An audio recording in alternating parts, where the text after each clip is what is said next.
The Chrysanthemums, written by John Steinbeck, by Andrew Gillette. So, the title and introduction. A title I chose was The Woman Who Wanted More, because I felt like that really wrapped up the story super well, and it's kind of like the moral of the story, Elisa, who is the main character, she wanted to do more with her life. She wanted to travel, and she was just stuck at home in the valley in California with her husband, which was fine for her momently, but her husband wasn't showing her affection or anything like that. So I chose the title The Woman Who Wanted More.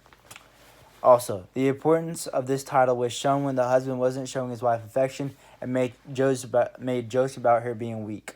This occurred when Elisa was working in the garden and her husband named Henry came up to her and just told her that he sold about 30 cattle and that he would take her out tonight and all this. And then he noticed how big her plants were, which the plants are called the chrysanthemums or whatever. I'm sorry, I probably butchered that. But yes, those are her plants. And he said that they were so long and he's never seen anybody grow them so well that maybe she should come help him with the cattle and his type of work. But then he was only joking about it and kind of made a joke about her being weak and implied that. Also, a man bought plants from her and she was intrigued because nobody has ever asked her about planting, which she was proud of. This sparked hope, but later as they're driving, she sees the plant the man dumped out and begins to feel hopeless and cries secretly. So yes, this occurs later in the story when her husband is up on the hill doing the cattle and doing his work.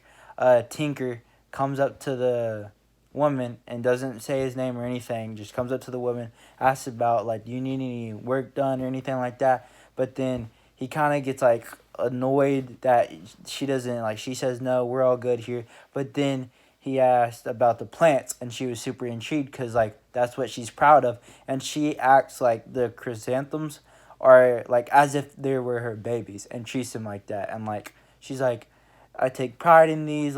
My mother was a planner. I have the planner hands, you could say. So yeah, that's the title and introduction. What did you read? So I read that the author is John Steinbeck, and the short story is about the short story. My bad. The short story is about a strong-willed woman named Elisa Allen who is frustrated with her present life at home. This stems from her husband failing to show her love and affection, but also not having a child.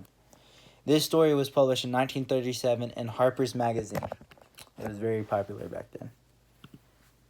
The gut reactions. So my first gut reaction was when I first read that Elisa was I noticed that Elisa was a very polite and hardworking young lady, and she took pride in what she did. Also, another reaction was that I thought the husband needed to show Elisa more respect and appreciate the things she was doing at home. And I did maintain my first impression somewhat throughout the story after analyzing the text. It kind of stayed the same throughout since I understood the story pretty well because it interested me the first time. The formal aspects of the text. The genre is a fiction story. The story is like a drama about a woman trying to prove herself and find the affection she desires from her husband. The rhetorical mode the author uses is a narration about how Elisa acts toward the man asking about her chrysanthemums. In line 65, the narrator states that Elisa's face is filled with eagerness when the man asks about the flowers. This is true that her face kind of brightened up because, as I said before, she takes pride in planting. I butchered that. Sorry. The literary techniques the narrator uses are realism and imagery about the way Elisa's demeanor changes with the stranger and how she poses in the bathroom before dinner. The narrator explicitly describes these actions into detail.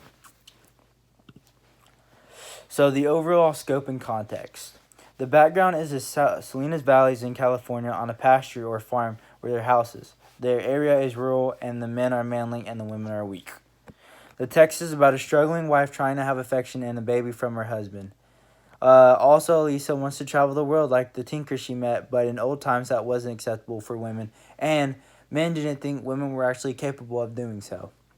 This story is important because it shows how passionate the woman was about the flowers and wanted to travel and be seen as strong, so this story could show how men acted. The style.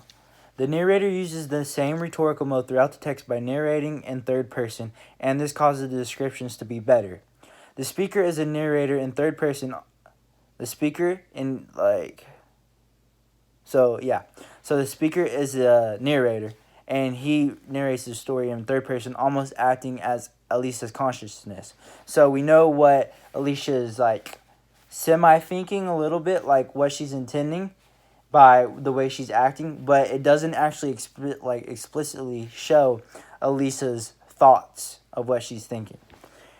So there are predominantly short sentences being used, and the tone is neutral for almost like all the story or almost detached.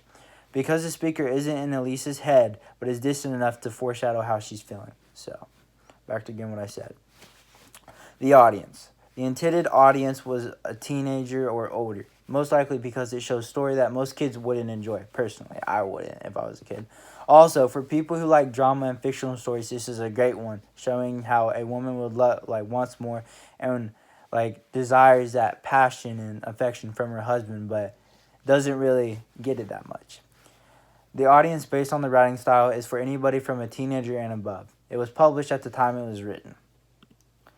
The most notable I thought was, I was shocked by how eager and joyful Alicia got after the tinker spoke about her chrysanthemums. And the reason I thought this was because, I don't think a young lady would ever get that much joy over someone just asking about her plant. So that shows that she really doesn't have much joy or eagerness in her life at all.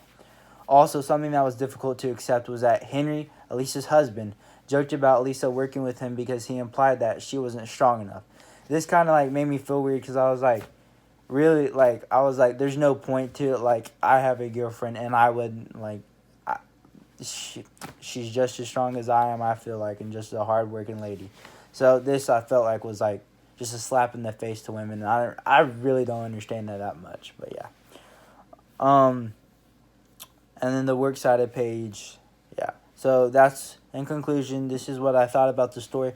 I thought the story, in my opinion, was a very good, well-written story. It was the only story out of the 5 that I chose because it interested me a lot. Even though probably it was a plain story that somebody could have written, it kind of, I don't know, it intrigued me a little bit, which is weird. So, thank you.